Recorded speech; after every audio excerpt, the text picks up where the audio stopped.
అందరికీ నమస్కారం. భారత్ మాతా కీ, భారత్ మాతా కీ.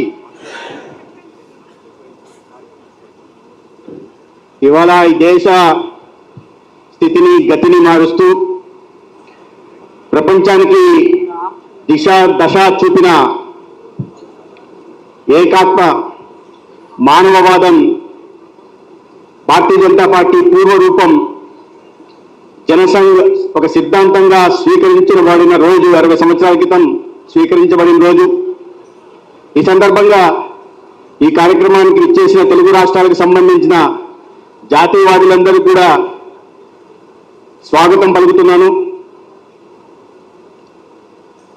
వేదిక మీద గొప్ప వ్యక్తులు ఉన్నారు, వారి పరిచయ కార్యక్రమం కానీ కేవలం 2 నిమిషాలు మాత్రమే ఒక్కొక్కరిని పరిచయం చేయాల్సిందిగా చెప్పడం జరిగింది. చాలా పెద్ద పరీక్ష నాకు పెట్టారు.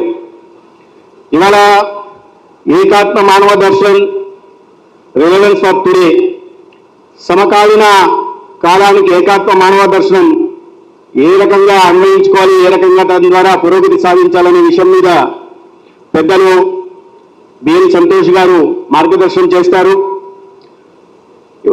రాజకీయ పరిస్థితుల గురించి, సమకాలీన రాజకీయ లేదా సామాజిక రంగంలో పనిచేస్తున్న వారికి ఎవరికైనా ఈ 11 సంవత్సరాల్లో ఈ దేశం సాధించిన పురోగతి గురించి అవగాహన ఉన్న వారి ఎవరికైనా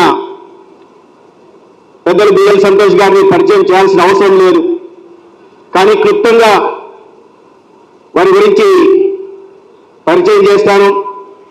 వారు కర్ణాటక రాష్ట్రంలోని కోస్తా ప్రాంతంలోని ఒక పట్టణంలో జన్మించారు.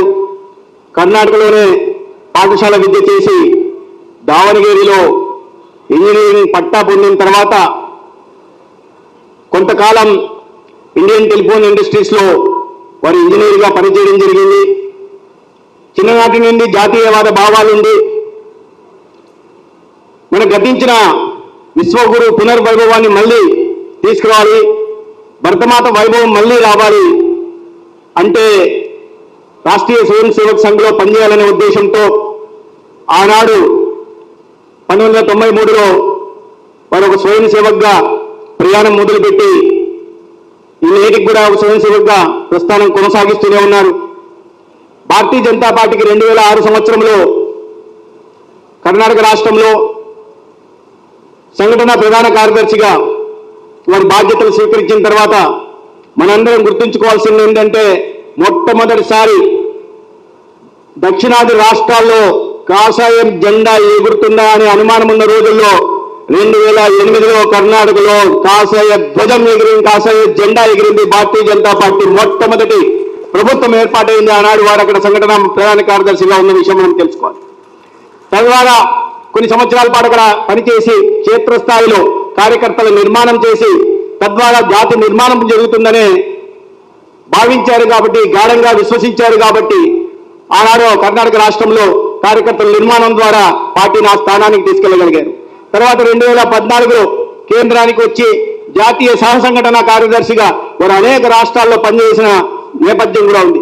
ఆనాడు కూడా నేను కర్ణాటకలో వారు ఆధ్వర్యంలో వారి విషయంలో పనిచేయడం, అదేవిధంగా కేరళ రాష్ట్రంలో పనిచేసిన కాస్త అనుభవం, అనేక విషయాలు తెలుసుకునే ఇది కూడా నాకు ఆనాడు లభించింది. తర్వాత అనేక రాష్ట్రాల్లో పనిచేస్తూ గత 6 సంవత్సరాలుగా సంఘటన ప్రధాన కార్యదర్శిగా ఇవాళ దేశంలో ఈ కార్యకర్తల నిర్మాణం కానీ లేదా క్షేత్రస్థాయిలో పార్టీని పటిష్టపరిచే దిశగా వారు చేసిన ప్రయత్నాలు మనం అందరం చూస్తున్నాం. తద్వారా వారు నరేంద్ర మోడీ గారి నాయకత్వంలో ఇవాళ 16 రాష్ట్రాల్లో భారతీయ జనతా పార్టీ సొంతంగా ప్రభుత్వం ఏర్పాటైనా, ఇంకొక 5 రాష్ట్రాల్లో ఎన్డీతో కలిసి ప్రభుత్వాలు ఏర్పాటైనా వాటిలో వెనక బిఎల్ సంతోష్ గారు నాయకత్వం ఉందనే విషయం తెలుసు. వారు అనేక విషయాల మీద, ఆర్థిక ఏ విషయం మీదైనా ఒక కార్యక్రమాన్ని ఎంతో ప్రణాళికాబద్ధంగా వాటిని తయారు చేయడం కానీ లేదా రచించడంలో కానీ, తర్వాత వాటిని మృదువుగా అర్థమయ్యేలాగా అవగాహన కల్పించడంలో కానీ వారు ఎంత మృదువుగా ఉంటారు, అదే సమయంలో అమలు విషయంలో కూడా అంత కఠినంగా ఉంటారు. ఎటువంటి సంకోచం, ఎటువంటి భేషజం లేకుండా నిర్మోహమాటంగా ఆ అమలు చేయించే దిశగా పనిచేస్తున్నారనే విషయాన్ని భారతీయ జనతా పార్టీ కార్యకర్తలందరికీ దేశవ్యాప్తంగా 14 కోట్ల కార్యకర్తలు కూడా తెలిసిన విషయమే. ఇవాళ అనేక సామాజిక సమకాలీన రాజకీయ సామాజిక ఆర్థిక వ్యవహారాల మీద విషయాల మీద సమగ్రమైన అవగాహన కలిగిన విఘ్నత స్థితప్రజ్ఞత ప్రాప్త కాలజ్ఞత కలిగిన ఒక స్వయం సేవకుగా ఉంటున్న డాక్టర్ బిఎల్ సంతోష్ గారిని ఇవాళ ఏకాత్మ మానవ దర్శన్ రిలవెన్స్ ఫర్ టుడే మీద మార్గదర్శనం చేయాల్సిందిగా కోరుతున్నాను.